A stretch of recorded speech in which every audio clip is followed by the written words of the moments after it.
Hello everyone, welcome to my YouTube channel Mamta maths tutorial. और आज 11th class में lecture 88 है ये।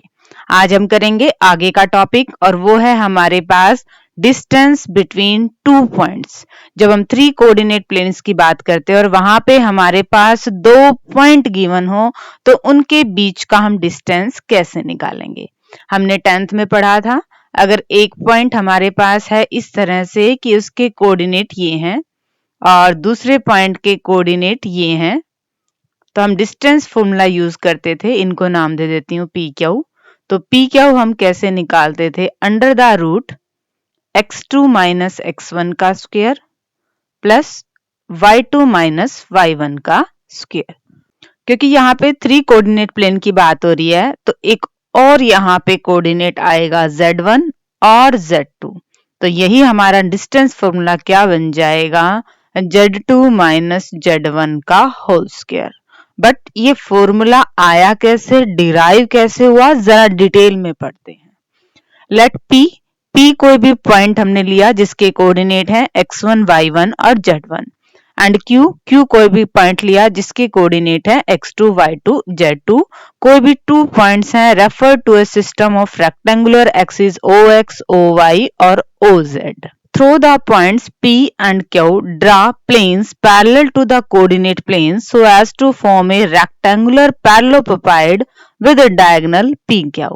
हमने क्या किया, पैरेलल प्लेन्स ड्रॉ करे, P से होते हुए Q से होते हुए, x एक्सिस से, y एक्सिस के और z एक्सिस के, तीनों ही एक्सिस के पैरेलल हमने प्लेन्स ड्रॉ करे और हमें मिला एक रेक्टेंगुलर पैरेललोपिपाइड। इस फिगर को आप बेटा जरूर ध्यान से समझेंगे, ये हमारे पास एक तरह से स्पेस में बना हुआ है, ठीक है। Since angle PAQ is a right angle, so in triangle PAQ, ध्यान से अगर आप इसे देखेंगे तो ये आपके पास एक राइट एंगल ट्राइंगल बनेगी, ठीक है। और राइट एंगल ट्राइंगल में हम लगाएंगे पाइथागोरस थ्योरम। तो हमारे पास क्या आएगा, लॉन्गेस्ट साइड डायगोनली होगी, पी क्यू का square equal to P A का स्क्वायर प्लस में ए क्यू का स्क्वायर। इसे हमने नाम दे दिया इक्वेशन 1 का। और अगर इस साइड देखें तो ए क्यू एन, ये भी आपके पास क्या बनेगी, एक राइट एंगल ट्राइंगल बनेगी। यहाँ पे अगर हम पाइथागोरस थ्योरम लगाएं तो उसका रिजल्ट आएगा A Q square equal to A N square plus में एन क्यू स्क्वायर। इसे नाम दे दिया हमने इक्वेशन 2 का। अब हम क्या करेंगे, इक्वेशन 2 से किसकी वैल्यू निकाली हमने, ए क्यू स्क्वायर की। यहाँ पे हम इस वैल्यू को रिप्लेस कर दें तो क्या बनेगा, P Q square equal to P A square plus A N square plus N Q square. P A N और एन क्यू, ये इस तरह से है, ठीक है। अब ध्यान से देखिए तो हमारे पास पीए की लेंथ क्या बनेगी, यहां तक की लेंथ हमारे पास y2 है और यहां तक की लेंथ हमारे पास y1 है। हमें सिर्फ इतनी लेंथ चाहिए है, तो ये आएगी आपके पास y2 माइनस में y1, ठीक है, y2 माइनस में y1 का स्क्वायर। एन आपके पास इसी के बराबर होगी और ये डिस्टेंस देखें तो ये कंप्लीट तो है आपके पास x2 और यहां तक है x1, सिर्फ इतनी निकालेंगे तो क्या बनेगी, x2 माइनस x1 स्क्वायर है। एन क्यू की हम बात करें, ये वाली लेंथ, यहां तक हमारे पास z2 है, यहां तक z1 है, तो इतनी डिस्टेंस क्या बनेगी, z2 माइनस z1 का स्क्वायर। दोबारा देखिए बच्चे, यहां तक अगर डिस्टेंस है आपके पास 10 और ये डिस्टेंस है आपके पास 4, तो ये कैसे आएगी, 10 में से 4 गए 6 से आएगी। सेम चीज हम यहां कर रहे हैं, यहां तक डिस्टेंस z2 है, यहां तक z1 है, हमें तो इतनी चाहिए है, तो z2 माइनस में z1। सेम हम x और y वाले के लिए कर रहे हैं।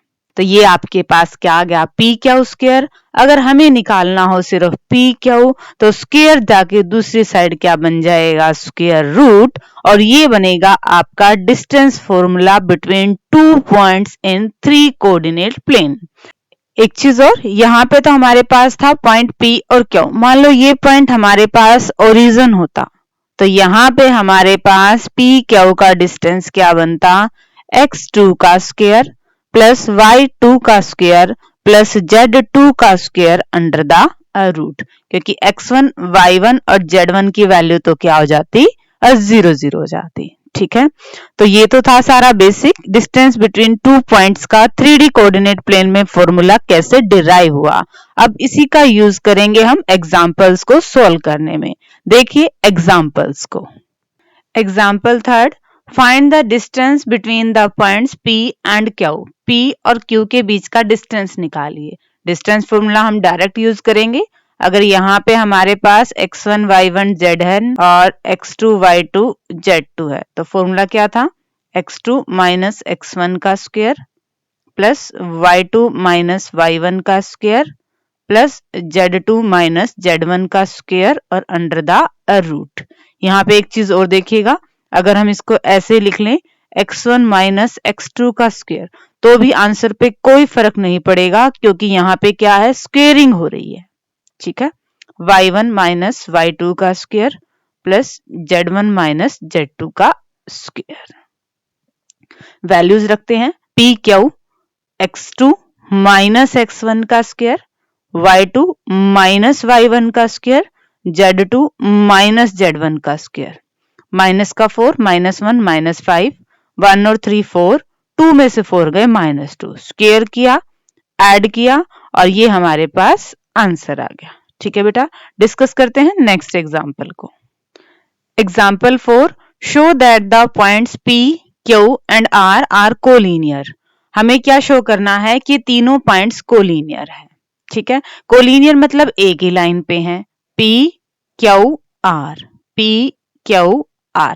अगर हम दिखा दें P Q plus Q R P R के बराबर ही हैं, तो ये क्या हो जाएंगे, कोलिनियर। और अगर ये चीज नहीं है तो हम क्या कह देंगे कि ये कोलिनियर नहीं है।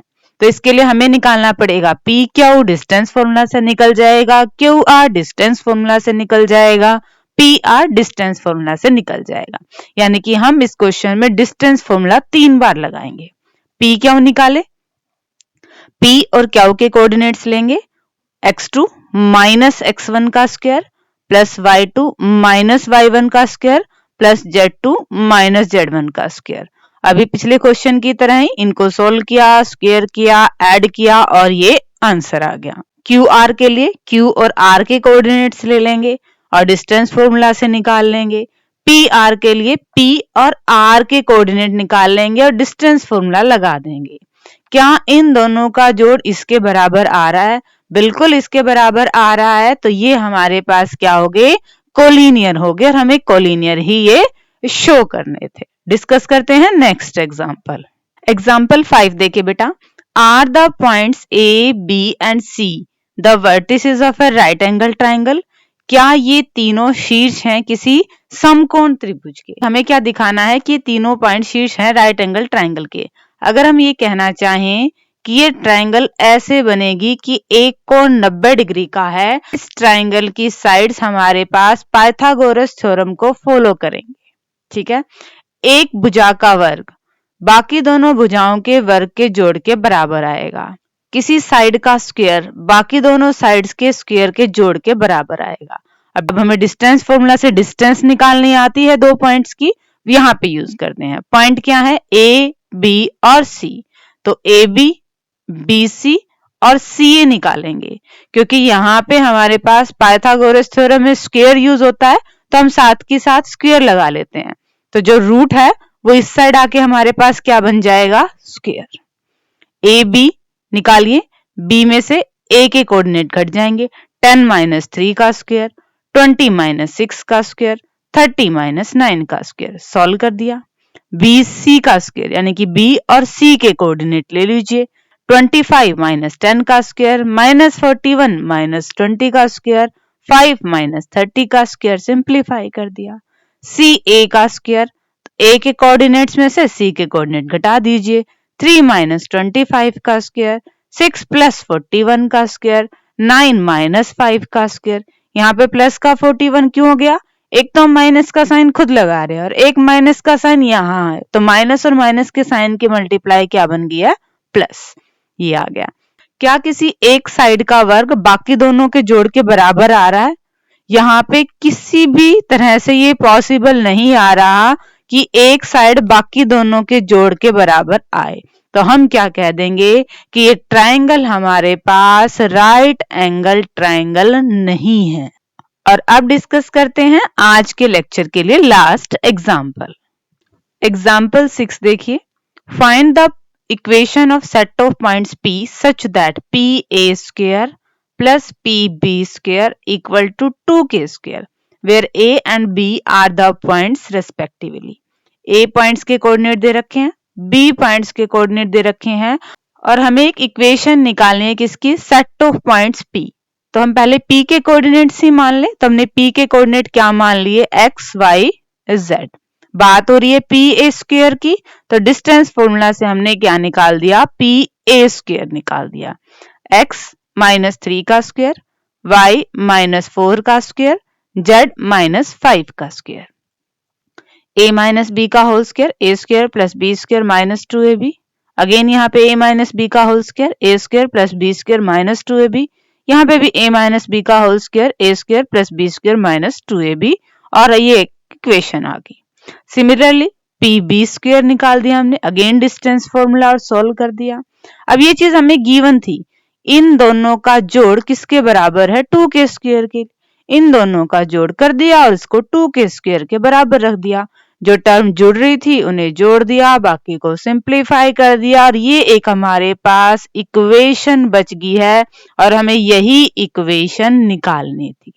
ठीक है बच्चे, सिंपली हमने डिस्टेंस फॉर्मूला का यूज किया है और गिवन कंडीशन में इनकी वैल्यूज को पुट कर दिया है। ठीक है बेटा, तो इसी के साथ एक्सरसाइज 12.2 के एग्जाम्पल्स कंप्लीट होते हैं। होप कि आपको ये समझ में आ गए होंगे। डिस्क्रिप्शन में नोट्स हैं, नोट्स ले लीजिएगा और आगे सिलेबस करने के लिए मेरे साथ जुड़े रहिए।